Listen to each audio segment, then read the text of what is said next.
A Tale of Two Cities, by Charles Dickens.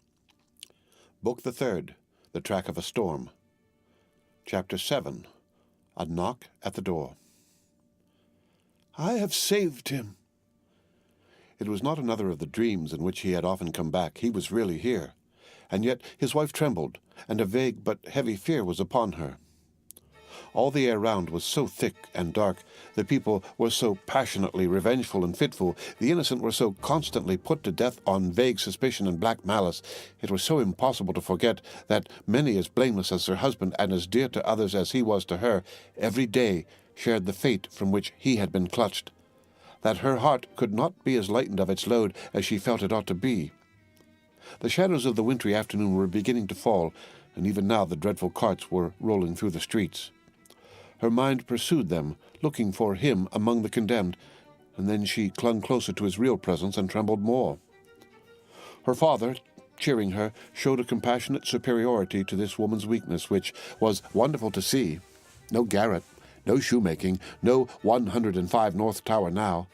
He had accomplished the task he had set himself. His promise was redeemed. He had saved Charles. Let them all lean upon him. Their housekeeping was of a very frugal kind, not only because that was the safest way of life, involving the least offense to the people, but because they were not rich, and Charles, throughout his imprisonment, had had to pay heavily for his bad food, and for his guard, and towards the living of the poorer prisoners. Partly on this account, and partly to avoid a domestic spy, they kept no servant. The citizen and citizeness who acted as porters at the courtyard gate rendered them occasional service, and Jerry, almost wholly transferred to them by Mr. Lorry, had become their daily retainer, and had his bed there every night.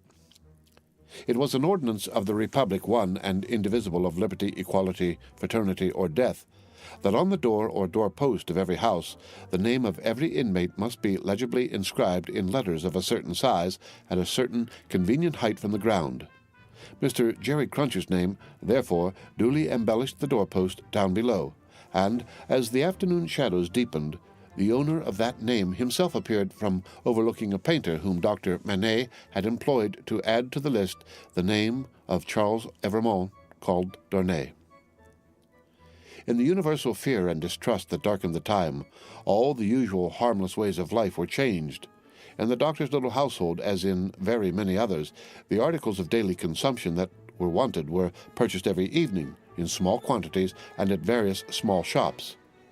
To avoid attracting notice and to give as little occasion as possible for talk and envy was the general desire. For some months past, Miss Pross and Mr. Cruncher had discharged the office of purveyors, the former carrying the money, the latter the basket. Every afternoon, at about the time when the public lamps were lighted, they fared forth on this duty, and made and brought home such purchases as were needful. Although Miss Pross, through her long association with the French family, might have known as much of their language as of her own, if she had had a mind, she had no mind in that direction. Consequently, she knew no more of that nonsense, as she was pleased to call it, than Mr. Cruncher did.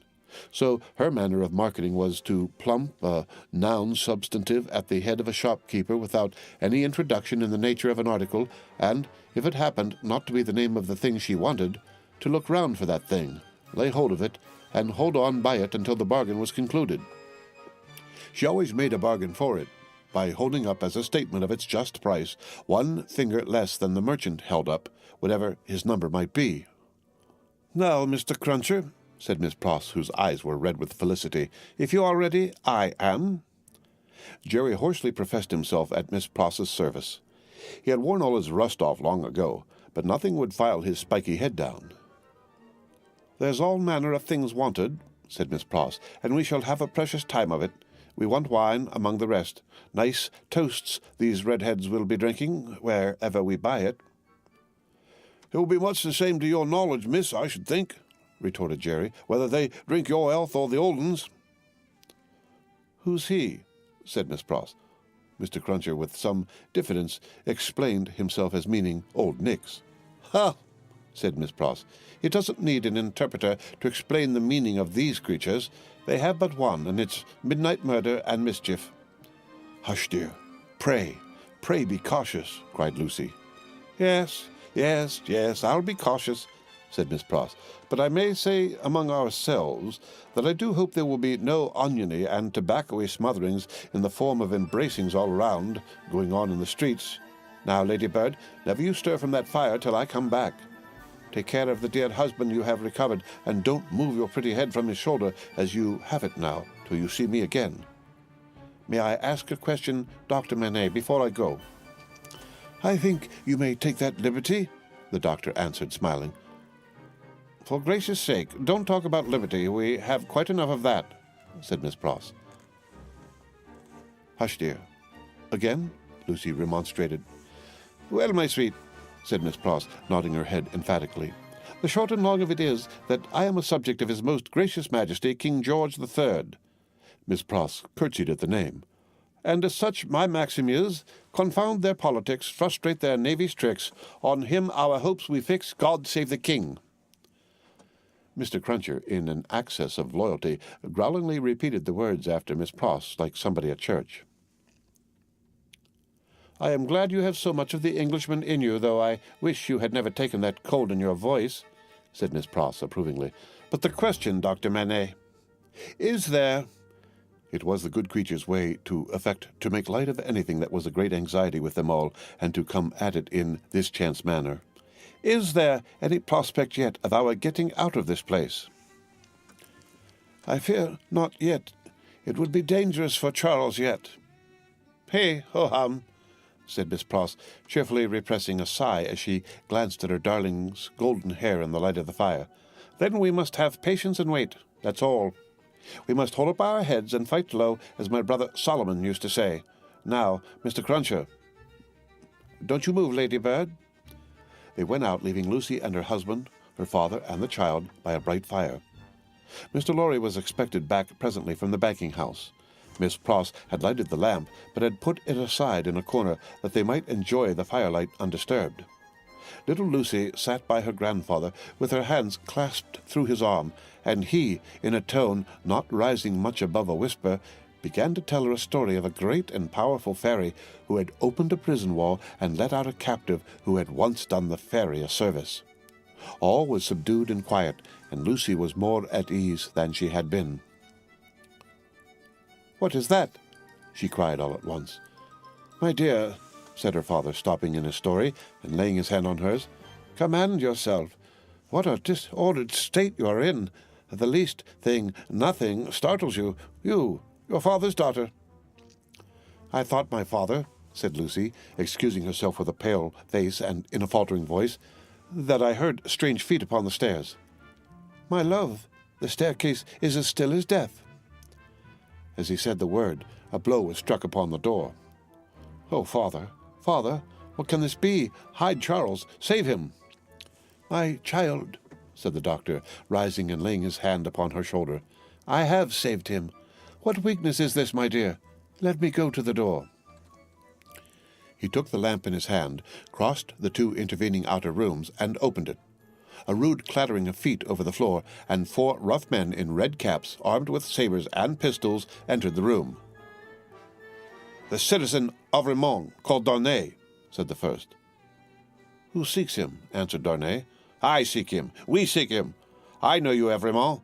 I saw you before the tribunal today. You are again the prisoner of the Republic." The 4 surrounded him, where he stood with his wife and child clinging to him. "Tell me how and why I am again a prisoner." "It is enough that you return straight to Conciergerie, and will know tomorrow. You are summoned for tomorrow." Dr. Manette, whom this visitation had so turned into stone that he stood with the lamp in his hand as if he were a statue made to hold it, moved after these words were spoken, put the lamp down, and confronting the speaker, and taking him not ungently by the loose front of his red woolen shirt, said, "You know him. You have said, do you know me?" "Yes, I know you, citizen doctor." "We all know you, citizen doctor," said the other 3. He looked abstractedly from one to another, and said in a lower voice, after a pause, "Will you answer his question to me, then? How does this happen?" "Citizen doctor," said the first reluctantly, "he has been denounced to the section of St. Antoine. This citizen," pointing out the second who had entered, "is from St. Antoine." The citizen here indicated nodded his head and added, He is accused by St. Antoine. Of what? Asked the doctor. Citizen doctor, said the first with his former reluctance, ask no more. If the Republic demands sacrifices from you, without doubt, you, as a good patriot, will be happy to make them. The Republic goes before all. The people are supreme. En Vermont, we are pressed. One word, the doctor entreated. Will you tell me who denounced him? It is against rule, answered the first, but you can ask him of St. Antoine here. The doctor turned his eyes upon that man, who moved uneasily on his feet, rubbed his beard a little, and at length said, Well, truly, it is against rule, but he is denounced, and gravely, by the citizen and citizeness Defarge, and by one other. What other? Do you ask, citizen doctor? Yes. Then, said he of St. Antoine with a strange look, you will be answered tomorrow. Now I am dumb. The end of Book the Third, The Track of a Storm. Read by Rick Kistner for